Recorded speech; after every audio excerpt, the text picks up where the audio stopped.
Thank you very much. We're going to go right into our next panel.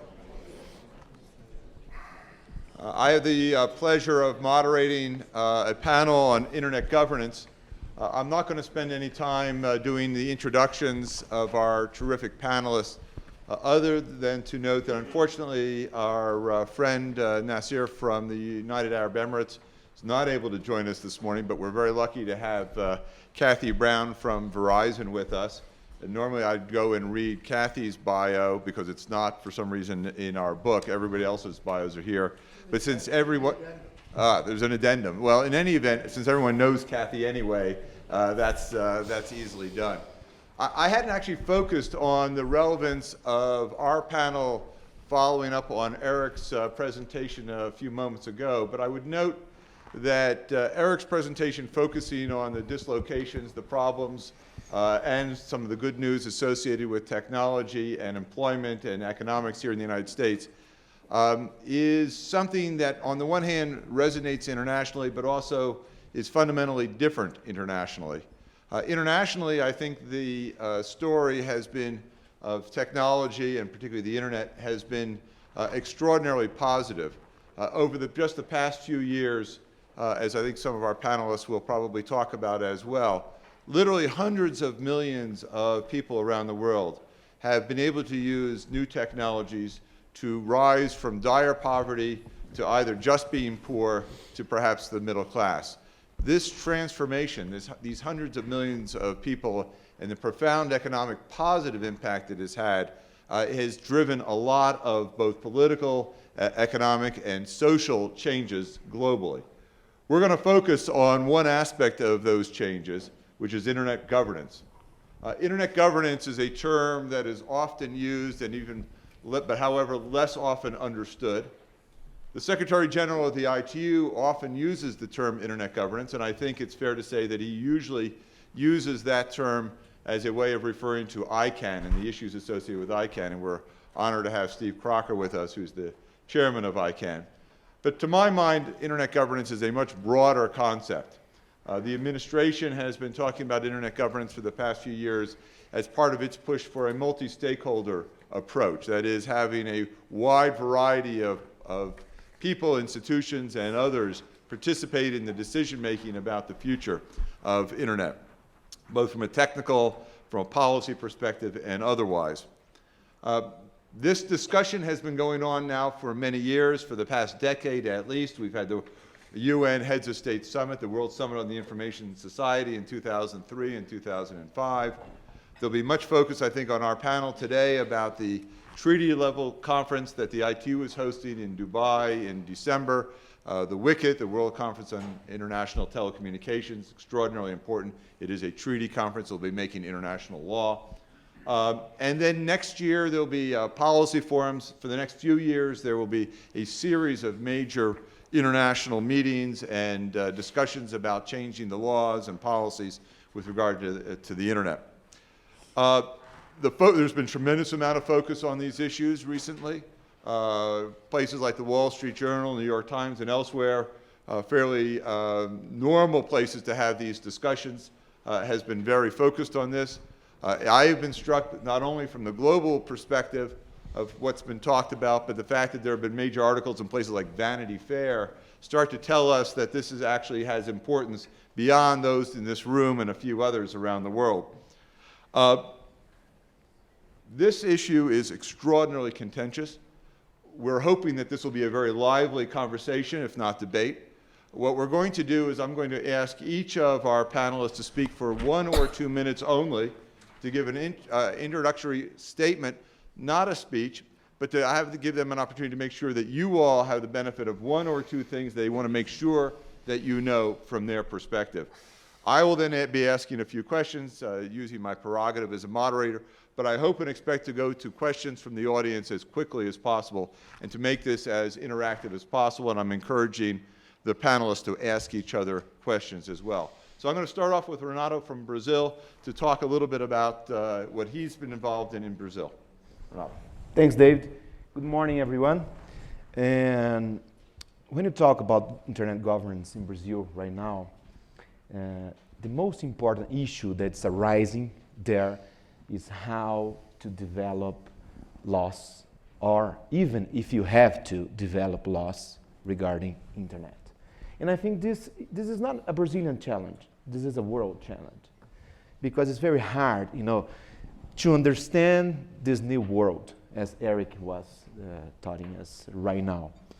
But this very important goal, this very important challenge, must be understood and discussed. We are trying to do this right now in Brazil, especially because, just for an example, Brazilian e-commerce is growing 40% a month.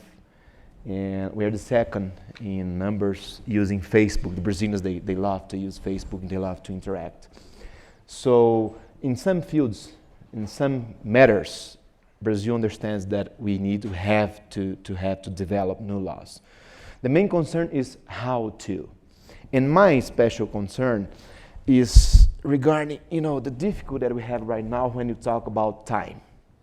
And I will try to use my 2 minutes finishing with a remark by Otto von Bismarck. And this is very important.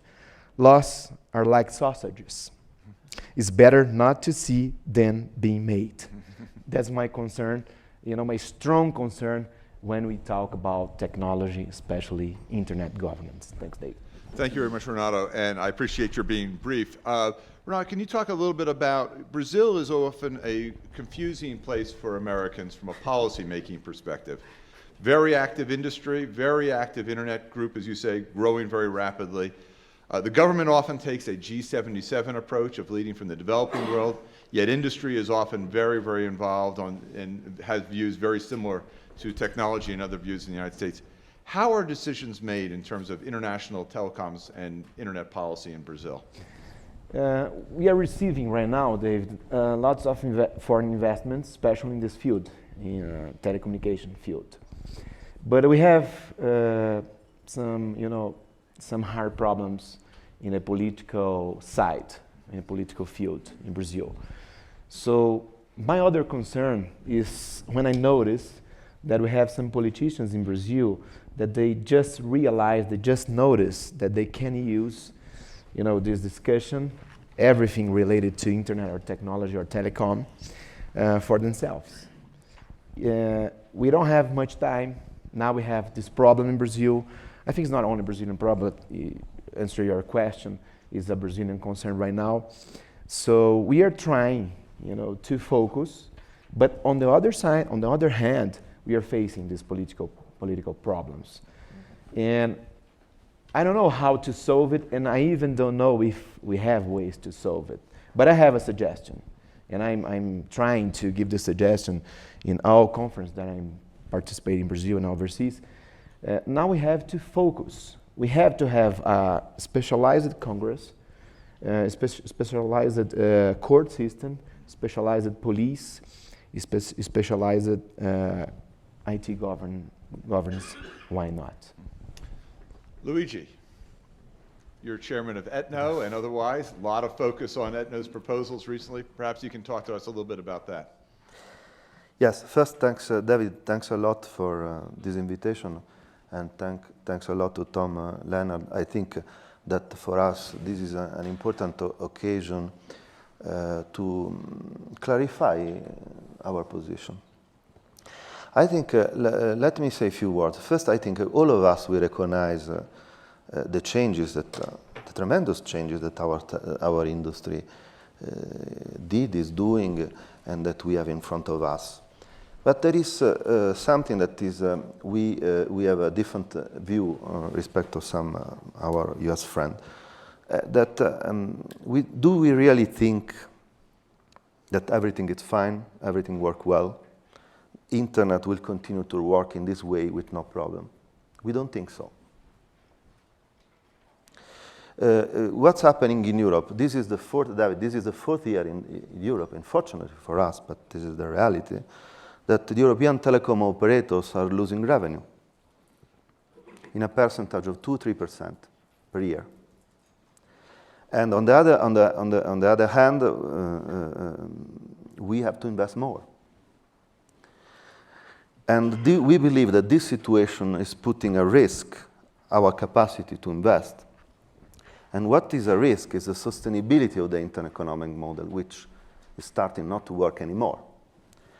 So therefore, we think that we need to rethink together and to reestablish a new balance between the telco and the over-the-top. Now, what has happened? ETNO has decided, we decided together to present a proposal to the ITU in order to achieve this goal, a new sustainable internet model. We, as you know, we have presented a proposal which is in order to have a new IP interconnection system, ecosystem. And let me clarify this point that is very important. We are not asking, as far as we see our proposal, it's our own interpretation, because you know, in everything there is an interpretation. Our own interpretation, and we see this. We see the ITR as high-level principles. And the high-level principles are like a constitution. For example, in Italy, we have a constitution which says that all Italian citizens have the right to work. But this, David, does not mean that all the Italians work. Now, we want to establish a right in the ITU constitution which says that all the operators, they have the right to negotiate commercial agreements which go beyond the best efforts, because in our proposal, we are not touching and we don't want to touch the internet of today. And on the contrary, which has been said, this is really funny, at least as we see from our point of view, we want to impede government to regulate further the internet, because we don't know what they will do tomorrow. There are governments already thinking to regulate further internet. They're already thinking to not allow us to differentiate the traffic, the quality of the traffic, to have new services on the market. So we see this as a safeguard for the private sector and a principle that is established at global level. Because here the problem, and our friends always saying, why ITU? Because friends, you are always saying internet is global. And we need to address this issue in a global place. And several times I've asked, what is the alternative? So therefore, what we are asking for is, and we would love really to engage the discussion with you, not only here, but also after this seminar, is let's have a look at our proposal. How can we improve it? We are open to discuss this. But we believe that it is important to use this occasion in order to raise this issue, because this industry has a serious problem and we need to try to discuss them in a very serious way. Luigi, when you talk about the ITU being the appropriate forum, I was struck by the actual proposal that ETNO put into the ITU, which is a treaty level, which would say that member states shall ensure that operating agencies, that's both companies and other groups, have to engage in negotiations and the like. So you would propose, your proposal would say the ITU now will make international law that would require companies to take action and require governments to take action, while at the same time you're saying that what you want is to have freedom of negotiation completely by companies to negotiate a variety of things. How do you reconcile those two things? But in our proposal, we are speaking only about commercial agreements. No, that's not true. You actually say here that you are going to require member states to take action, and that it's up to the member states, Russia, China, United States, other governments, to then take the action.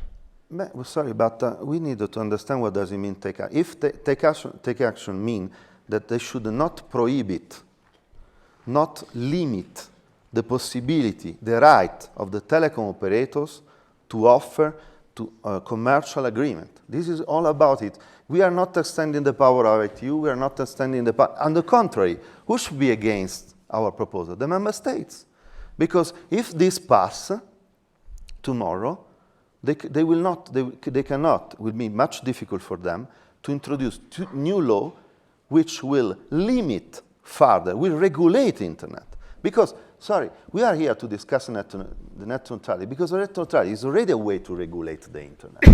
And sometimes the US is a little bit contradictory because outside it does not want to regulate, and in the US the discussion is open, and US operators outside US are asking for more regulation rather than less regulation. So this is very, very interesting. But what I want to say there is what I said. We are open. Let's work on our proposal. Let's improve the text. If shall is not the right word because our English is poor, we can change it, no problem. But I don't see any engagement from your side. Sorry if I say you, because you're a very important person, which also lead a very important coalition, and you have a lot of influence in US and outside US. We would be happy to discuss our wording. Are you ready to discuss our wording? Because we are ready to improve it. Fiona, representing the United States, since I don't do that anymore, you do. Perhaps you can make a few comments. Sure, thank you. And it's a very interesting conversation, this topic in particular. So this is a debate, not ETNO proposal in particular, but internet governance. We've been arguing for 12 or 15 years, as David said, across multiple venues. We've had lots of discussions, lots of agreement, lots of heads of state language that actually do exactly what you're asking for. And what it comes down to in the world of internet governance, which by the way is not just domain names, it's cybersecurity, it's privacy, it's intellectual property, it's whatever you want it to be related to the internet. It's any internet policy issue as part of the internet governance debate. The fight we're having internationally, or the discussion, is what's the appropriate role of government? So as we have that here in the United States domestically, the same thing is happening globally. What's the appropriate role for government? And I've been at NTIA for 12 years, and we've had a very strong position across administrations to support a multi-stakeholder model. And in particular, we're trying to develop that and use it domestically on privacy in this administration. And one of the reasons that we think the multi-stakeholder approach is better is it's more flexible, it allows all stakeholders to engage, and you can actually have a debate and a discussion on substance. This is one of the reasons why we don't want to have the discussion on these issues in the ITU, where you've submitted a proposal that you can't present, you can't discuss, and you have no standing to even participate in the meeting. So our perspective is that the ITU is not the place to have these conversations. I mean, if we're really going to debate and discuss internet policy, it has to happen in a way where all stakeholders can participate, and the ITU is not that place. So Fiona, am I hearing you correctly that from the US perspective, the answer to ETNO's proposal for the IT to engage in discussions about ETNO's proposal is no? Correct. Okay, it's that's the wrong pretty venue. Clear. Very good. Kathy? Thank you, and I appreciate being here. I think, as you have said, as Fiona has raised, I think we're at a crossroads on this issue called internet governance. What is it even we're talking about? And I think it's smart to go back and think about what has happened in this amazing thing called the internet. 2.4 billion users worldwide, 3.5 billion by 2016. 1.2 billion in the developing world. And this is not just on fixed wireline networks, but indeed this explosion has been happening on wireless networks. 116% market penetration of wireless around the world. And by the way, in the developing world, 70% of the developing world has penetration in the developing world of wireless, with, we believe, probably 100% availability of wireless technology. Why is this important? Because the internet is the IP networks that come across all of the other networks. So the underlying networks of the world have just quadrupled around the world, allowing for the best efforts internet on IP basis to come over those networks. This has had amazing benefits, as has just been pointed out. So the question becomes, what is this notion of governance? What is it about? I think Fiona has just listed all the issues that people say is about governance, and I think Phil yesterday raised an important issue about institutions. Then what institutions are the right institutions? What are the right mechanisms, forums, in which these conversations can happen in a transparent way? 3 that I see. Trade. Trade has always been an area where the nations of the world start to think about their own commercial interests. And the internet is, in fact, the digital trade routes of the 21st century. And so we have been engaging in good discussions about not putting up trade barriers, making sure we have open borders, making sure that the commerce of the world, which is flowing across these networks, can flow freely. Secondly, the multi-stakeholder institutions that we have talked about ICANN is here. Stephen will talk about that in a moment. ISOC, the standards organizations which have come together to put together this amazing system and have worked quite well together to advance what has happened in the world. And finally, the ITU, which does a number of important things. One, it allocates the spectrum of the world and it does a very good job at some of this. Recently, for instance, making sure the 700 megahertz bands are going to be available in Africa so that these great wireless networks can join together across the world. An important function. What we are concerned about, however, is this ITR function, which is the old telecom regulation being morphed into something much bigger than old telecom regulation, but rather being morphed into a universal, international governance system over the entire internet. Why do I fear this? This treaty or convention is open to all kinds of proposals. The IRTs right now, and I asked you to go take a look, are 14 pages long. There are 200 pages of proposal, 200 pages of proposals to change the IRTs on all aspects of internet governance, including cyber, including privacy, including content, including network management, including places of interconnection. And it is into this morass that ETNO has put its proposal. So it has placed its parochial issue, an important one, by the way, with respect to its own capital issues in Europe, in the midst of this dialogue and debate in a way that we think is, frankly, dangerous. That this can be part of a woven kind of approach which would result in the international agency taking jurisdiction for the first time over IP networks and over many aspects of the internet. The US position has been remarkably united. US industry, the United States House, the United States Senate, the Obama administration have all said, no, this is not the right forum. And I look forward to this dialogue as to, let's dig a little deeper as to why that's true. Let me make sure I understand. So Verizon is a traditional telephone company and more, but it is like some of the ETNO members have some of those things. But yet your company does not support having the ITRs revised in a way that ETNO is proposing in order to have a intergovernmental organization like the ITU mandate certain types of negotiations. Is that correct? It's correct, and this has frustrated our friends, our cousins on the other side of the ocean, because they say, but don't you want some of this pricing flexibility that we want? And we said, of course, and we have looked for that pricing flexibility in commercial agreements, which has always been the case on the IP networks. Peering is a commercial agreement. There is nothing we need to do in the ITRs to make that true. There are various sovereign states who have put their fingers into interconnection in a way that we don't think is actually economically smart. But from an international point of view, it is a commercial space and it should remain a commercial space. Steve, as chairman of ICANN, you've seen your fair share of criticism and suggestions for greater governmental involvement, leading what is often viewed as one of probably the poster children of the multi-stakeholder approach. Your comments. Thank you.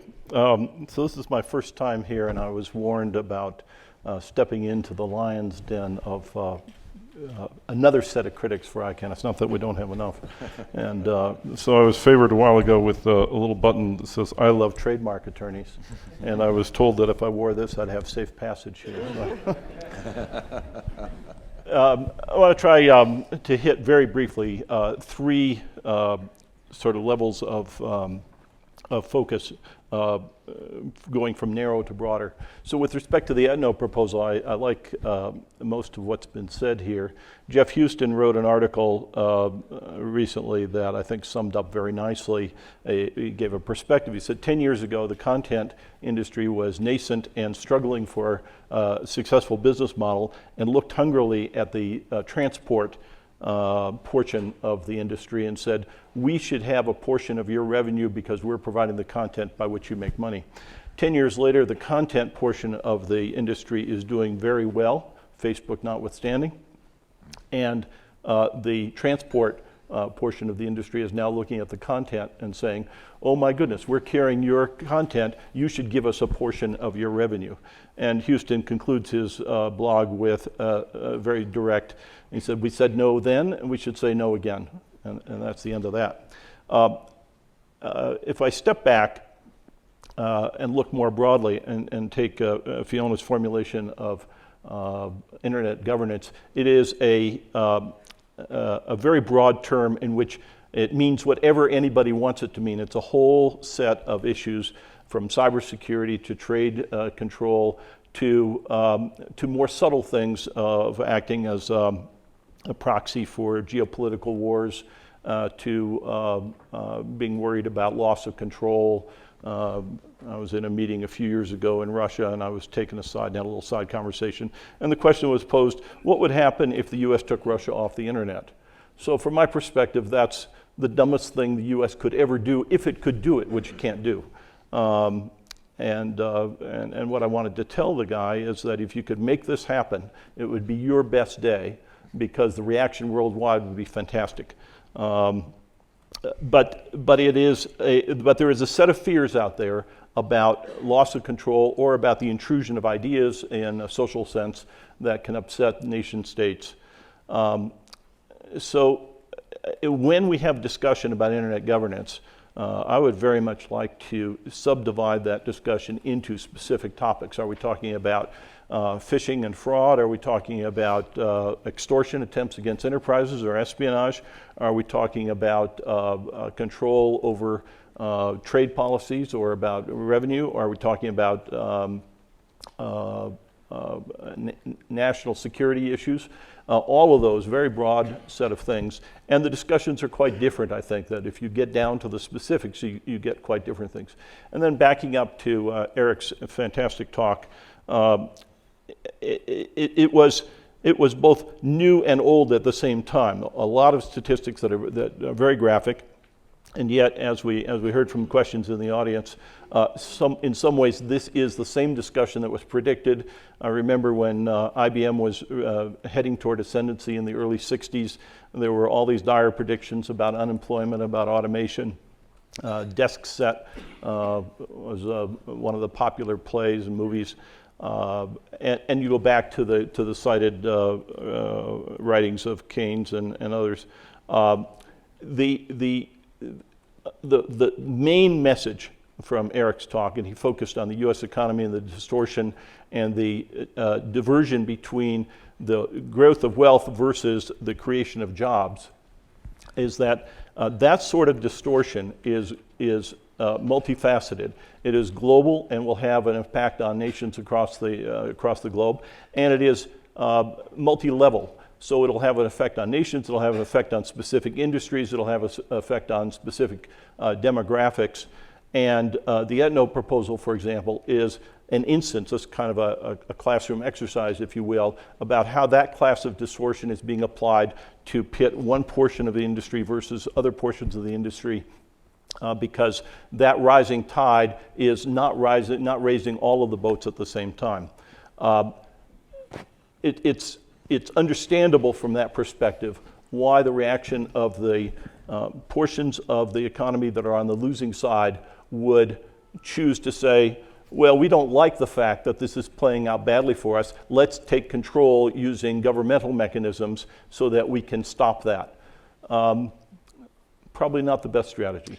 All right, we've heard a series of comments. I'm going to let Luigi respond, because from what I've heard, looking down the line, I've heard from the U.S. government, no. I've heard from industry, hell no. I've heard from multi-stakeholder views, all of the above and then some. So Luigi, yes, you obviously have an opportunity to respond. Thanks a lot. And I understand. I respect a lot the position of ICANN, but I understand that also you have to defend your own interest in this discussion. So, but I would like to say, let's try to think in a positive way rather than a negative one. Because Someone I saw that was written on the newspaper, well, the Europeans are jealous of the success of the US over the top. We are not jealous. We are happy. And we would like to see more over the top. This is not the issue. But what we are saying here, and we are not asking the money of the over the top. We are asking to find new way, win-win solution, which will allow us to add revenue, because we have to invest in the networks. And we know that all over the world, there is starting to be a problem of investment in the fixed networks. So I will make a few examples. Bing found out that 2 seconds of delay means 4.3% of reduction in revenue per client. So if you reduce the delay, we increase the business. Google considered that 400 milliseconds of delay means 0.59 less search on their web. If we increase the quality, we can have more people who search, and more people who make business, more people. There is an analysis of Aberdeen Group, which say 1 second lost in responding to a request means minus 11% of visited pages, minus 16% of client satisfaction. These are numbers. They are not our numbers.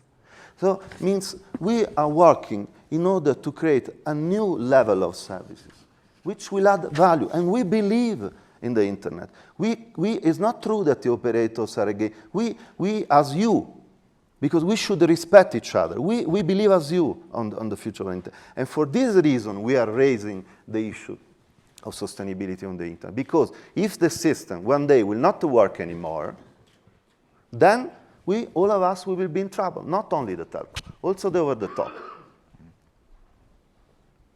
Let's remember what has happened with the Titanic. Everything was fine. What has happened? Suddenly, no one was discovered that there was an iceberg just in front. And there was a music inside the Titanic, and the people were dancing. So, and then we know what has happened. So let's try to be positive together, and because really we want to create a win-win situation, which we will earn more revenue. The over-the-top can do new business than today are not doing, because there are certain limitations on the quality of services. Renato, you wanted to respond. I know Brazil, you often don't think about icebergs, but perhaps you can respond. I just want to add a point here, and actually is a question. Regulation is necessary or not? My point of view, and Brazilian point of view, some regulation is necessary, especially regarding cybersecurity and privacy.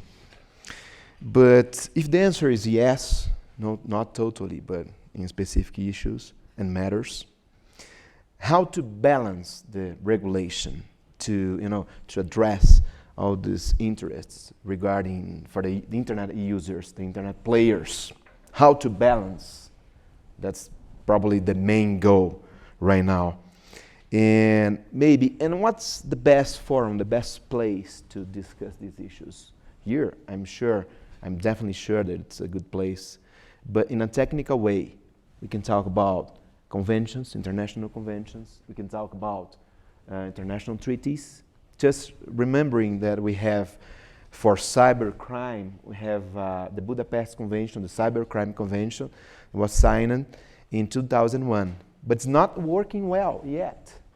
And we have not by Brazil, unfortunately. I support yes, by the US. Yes, by the US. Yes. But Brazil, the answer is, the reason is a political, issue. But the Cybercrime Convention was signed, started in 2001. So we are in 2012, and it's not working well. So we have the problem of the time. We cannot be late in some issues. I just want Kathy, you look like you want to jump in. As I listen to Luigi, and we've had many, many dialogues on this, it seems to me the issue is capital formation and the availability of capital for private industry to build these networks. That's what the debate has been about all over the world. It comes up differently in different sovereign nations because of the regulatory system. Here in the US, we fought this battle 5 years ago, and said we needed new rules for new wires. I remember, I think it was probably right at this conference that we said it can't be that the government is going to hold a central fist on the allocation of capital. We've got to allow capital to find its best place, and thus the United States has diversified in its networks. It's diversified in the people who are actually delivering those services that were formerly delivered by a few. We have an ecosystem now that is quite complex, variable, and varied, and contentious at times. There are other places in the world where the regulator is still doing the central planning. Part of the argument and discussion we, the American carriers, have been having with our European counterparts is that they're doubling down on a bad idea. And that is that to the extent that the regulators are still deciding the allocation of capital, and they've gone through a horrible year this year with respect to, in my view, with respect to whether and how one should treat copper, whether and how one should require fiber, whether and how there should be roaming pricing on their wireless industry. And thus, to combat that, they've doubled down. Now they've gone to the super regulator to say, super regulator, you tell this regulator to stop it. I see no win in this situation. I think if you look at the proposals that are before the super regulator, or what some in the world would change into a super regulator of the internet, what we see is more and more and more regulation, not more flexibility, not preemption, not a view that the super regulator is going to tell the state actors to let capital go where it needs to go. So I think the discussion we have to have is how can we all together, in the private sector, by the way, think about these capital allocation issues, and what does that have to do with what government is doing around the world? Very good. Let me open it up for questions or comments from the audience. Just raise your hand and I will be happy to get you a microphone. Oh. Harold?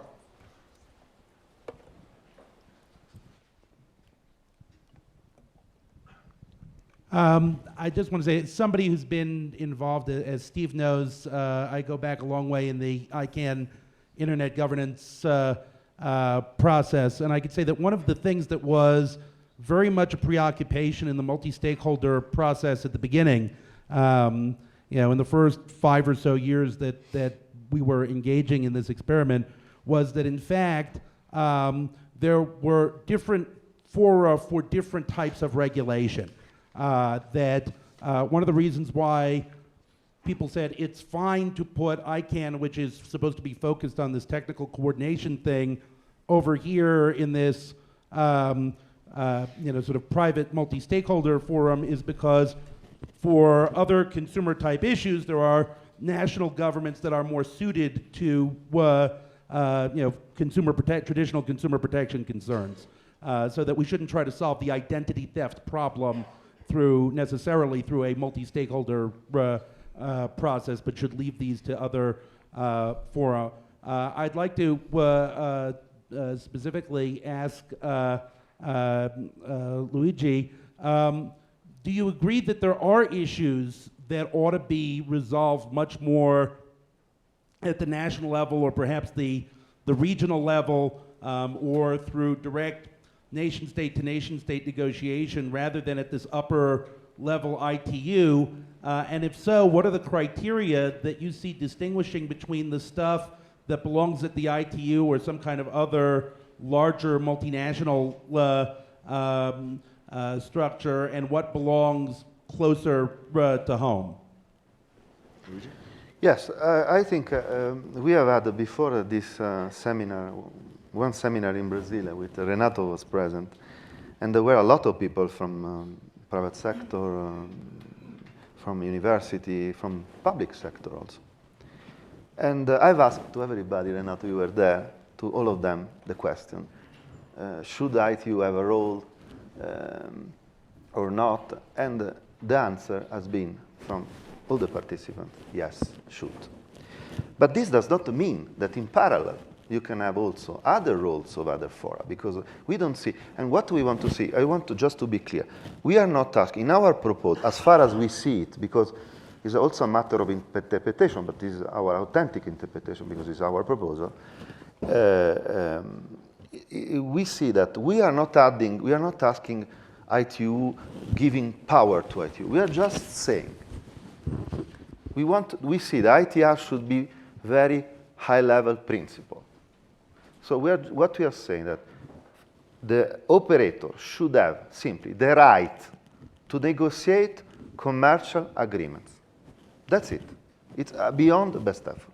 And we believe that these agreements, and this is in our proposal, should be based commercial agreement, not on the bits, but also on the value of the information that we will be provided.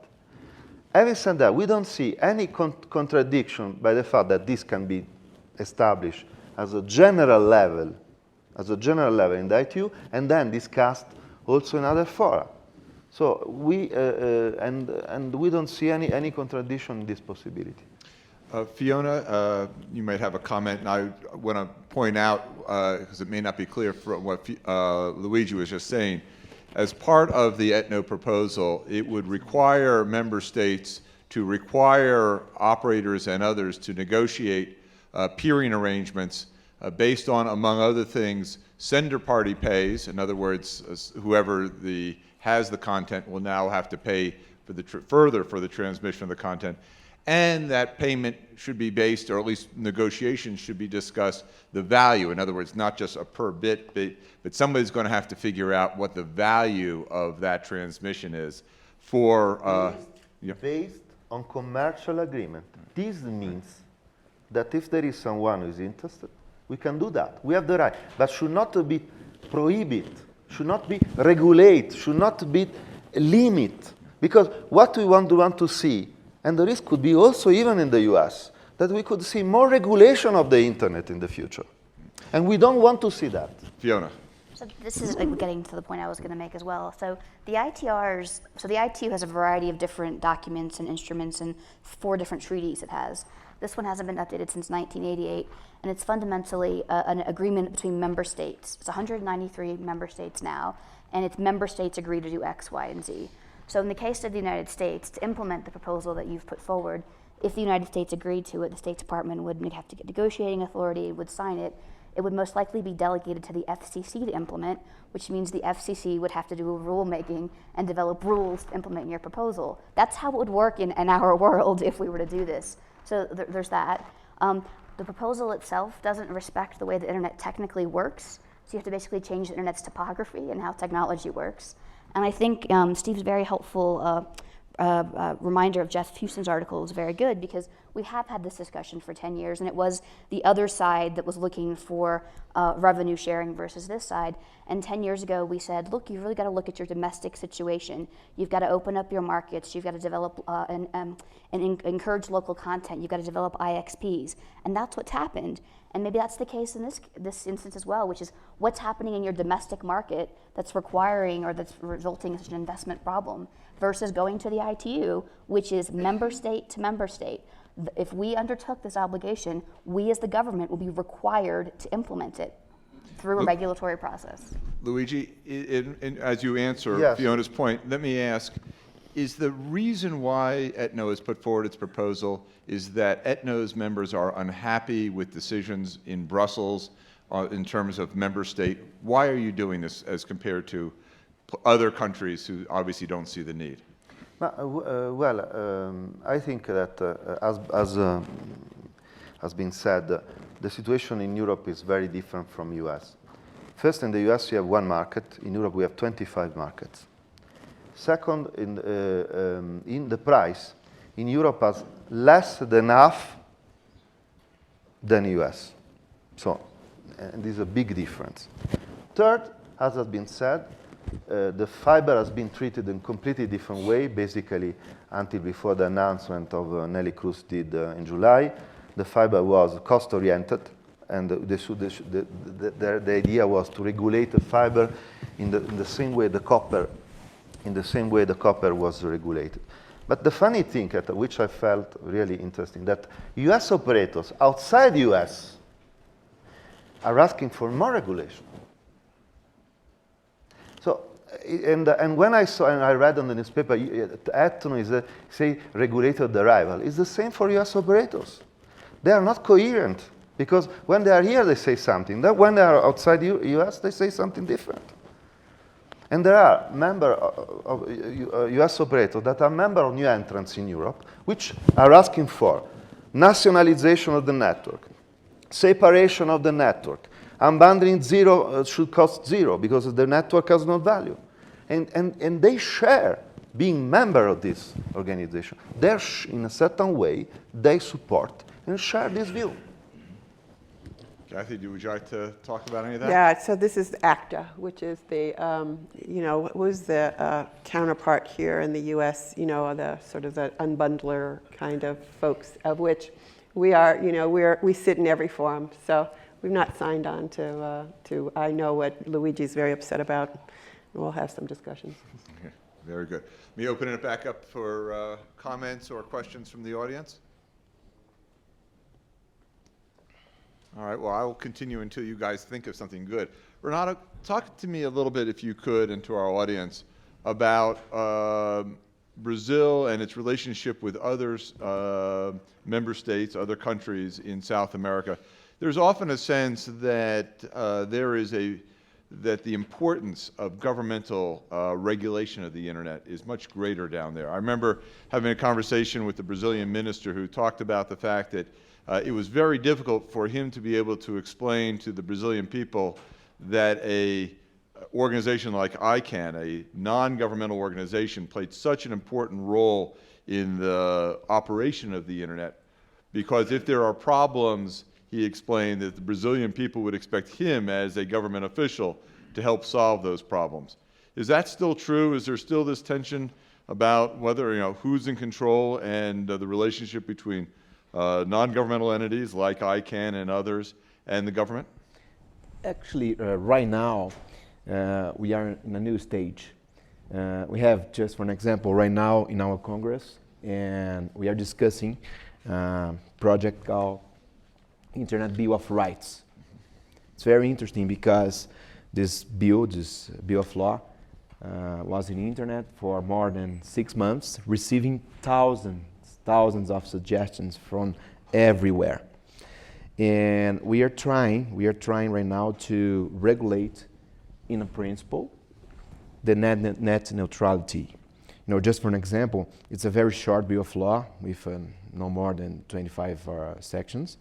And section 9, that deals with net neutrality, states that responsible for the transmission, commutation, routing, has the obligation to treat in an isonomic form, in an isonomic way, any package of data without no distinction regarding content, and also destination, service, terminal, and application.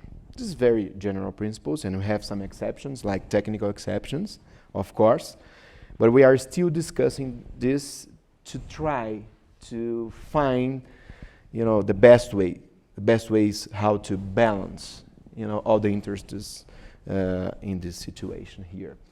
But coming back to our question, the position of Brazil right now in South America is a leadership. Brazil has a leadership right now, and with this leadership, we have a very important task. Is how to explain and to make things clear when you talk about regulation. The regulation regarding internet is being made not only by government or by laws. I just want to recognize a book from I forgot the author here. The name of the book is The Code and the Other Laws from Cyberspace, from the Harvard professor Larry Lessig? Yes, the Lessig. And in that book, he states that who has the control is the one who has the code.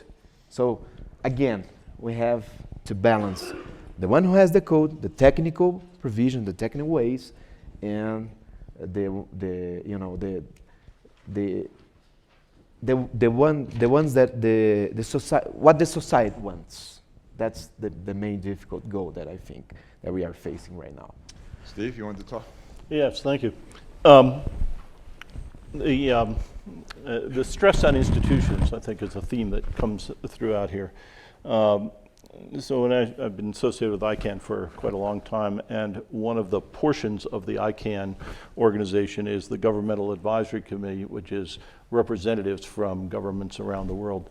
One of the things that we observe is a disparity in many, many cases between the positions that are espoused by the GAC representatives that come to ICANN meetings with respect to internet governance versus the representatives from the same countries going to the ITU, which suggests that even within individual countries, and Brazil is one of the examples, not by far the only one, where there is very often a difference in the approaches, which is reflected in or reflective of the fact that different parts of the government are involved.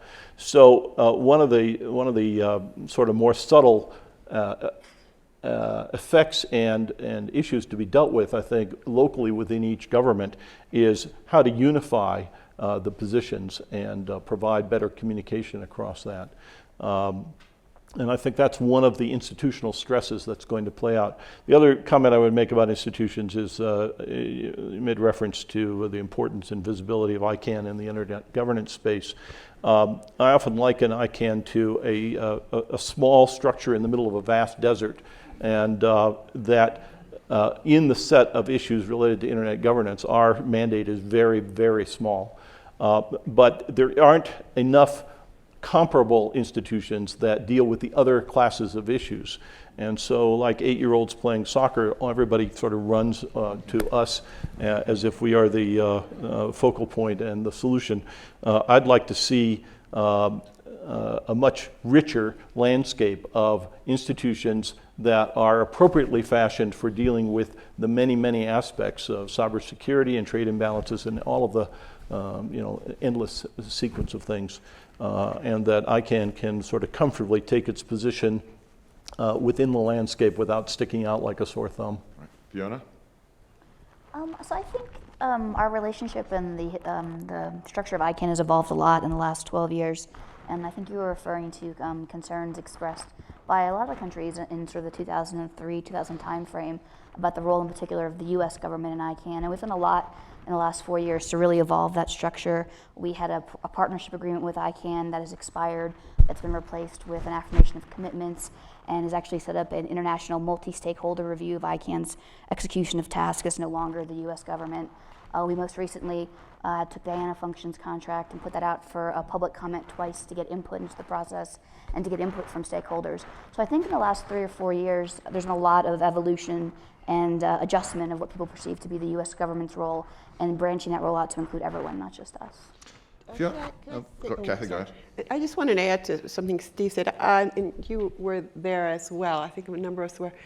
This whole notion of user empowerment, we sort of say that in a dreamy kind of way here in the US, but when you see what has happened with the Internet Governance Forum, which started out in 2005 to be the UN's effort to get these issues away from the ITU, in my view, and back to the user community to start to wrestle with some of them. It was indeed just a forum of folks chatting.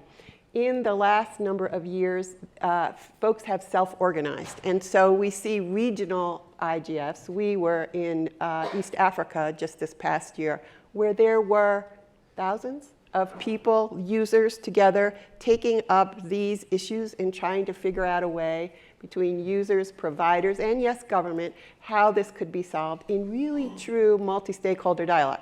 I am not suggesting that these forums are yet a real organizational structure that has some way to actually decide things and move them on, but I see the beginnings of this. And next year, after the ITU in December, what happens is there's a series of meetings where I have seen folks around the world now trying to organize and think through what would how can we fill that desert so that we have concentric multi-stakeholder groups that actually can do things to solve some problems? It's really been quite extraordinary. You open up for any other questions from the audience? Oh. We'll get you a microphone.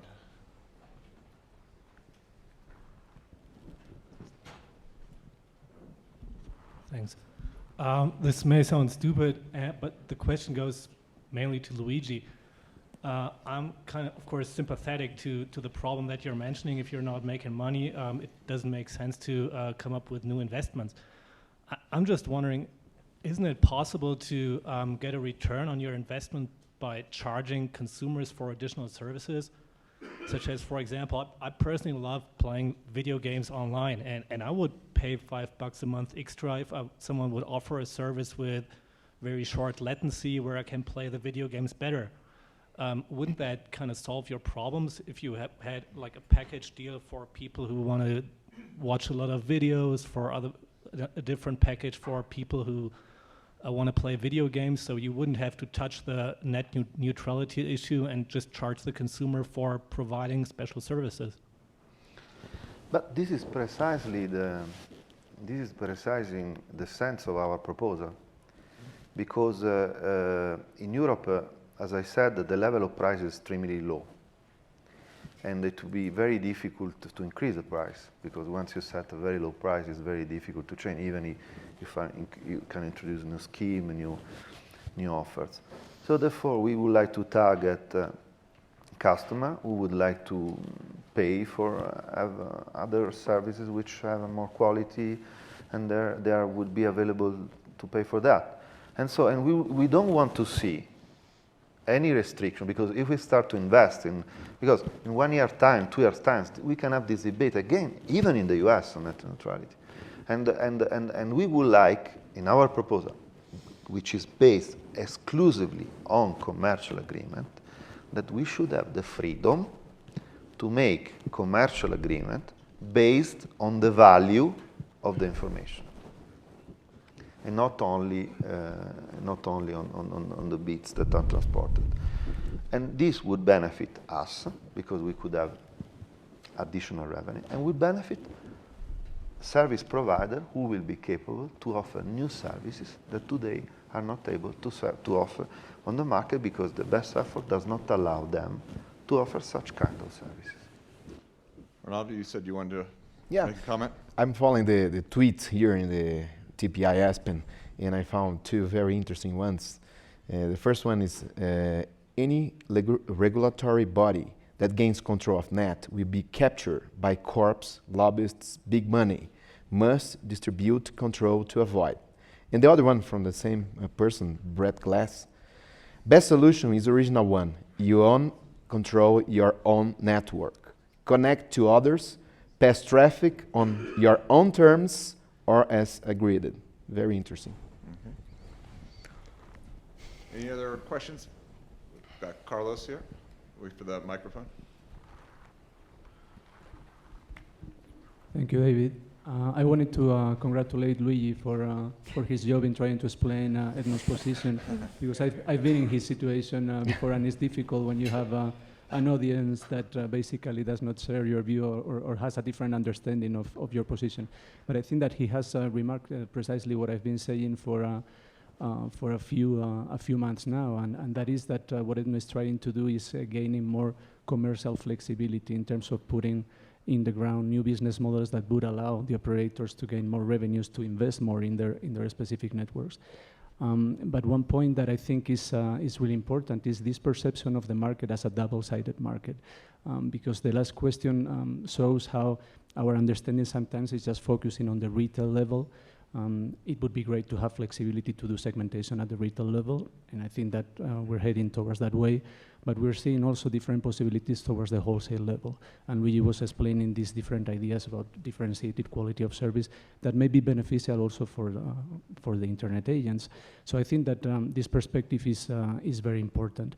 And at the end, I heard several times Phil Verbeer saying, if this is all an ecosystem, we need a healthy connectivity component. I mean, this is something that is a goal for the EU, is a goal for the US. Everybody wants to see more of those great networks. So if we want to see more of those, we need to make sure that the operators have sufficient resources to invest in those. So I think that he has made those points clear, and those are the basis of the position. Very good.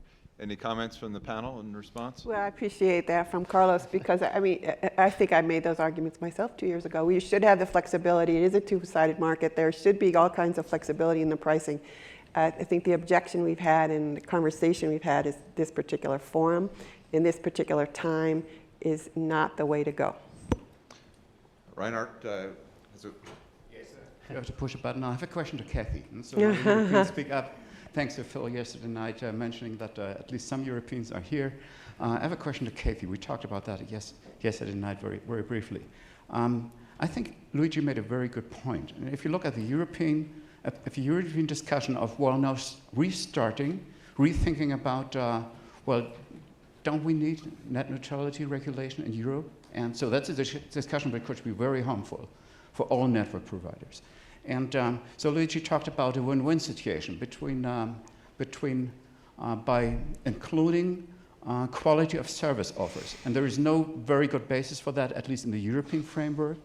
I don't see such a good basis, well, in the US regulatory framework. So what Luigi is asking about is having some kind of guiding principles. I wouldn't call it a constitution, but some kind of guiding principles from the RTR, not more, not less. And if you would help to have it be safeguarded as a guiding principle, nothing more, that would be very helpful.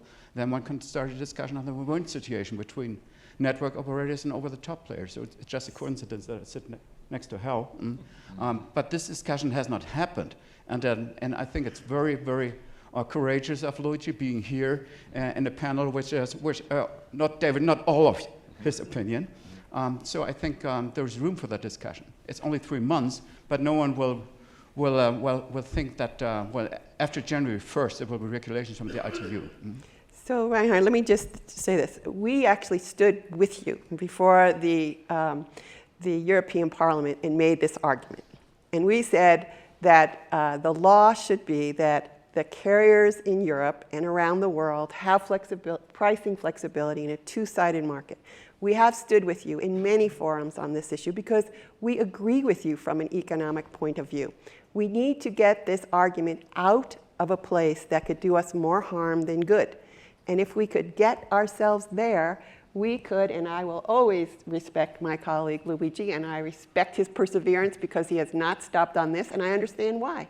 He's feeling the squeeze of revenues. He understands that he needs more investment, but we've got to really explore the other places where we frankly need to go to make that clearer.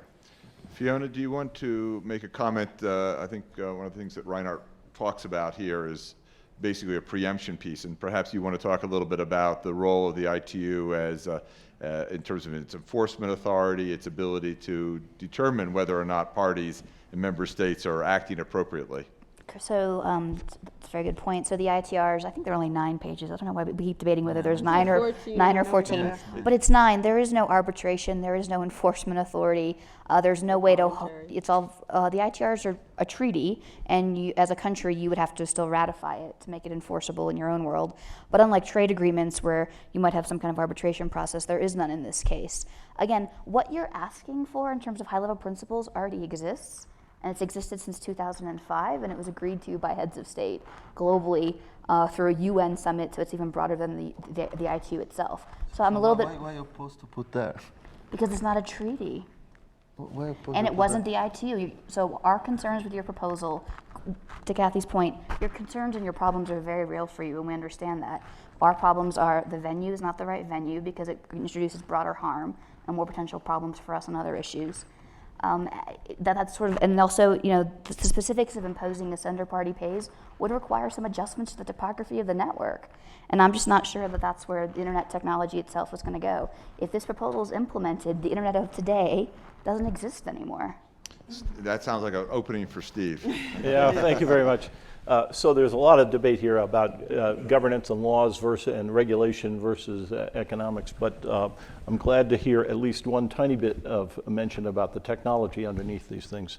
A comment about quality of service reminded me that there's been quite a lot of work on trying to build in the tools for differentiating services based upon quality of service.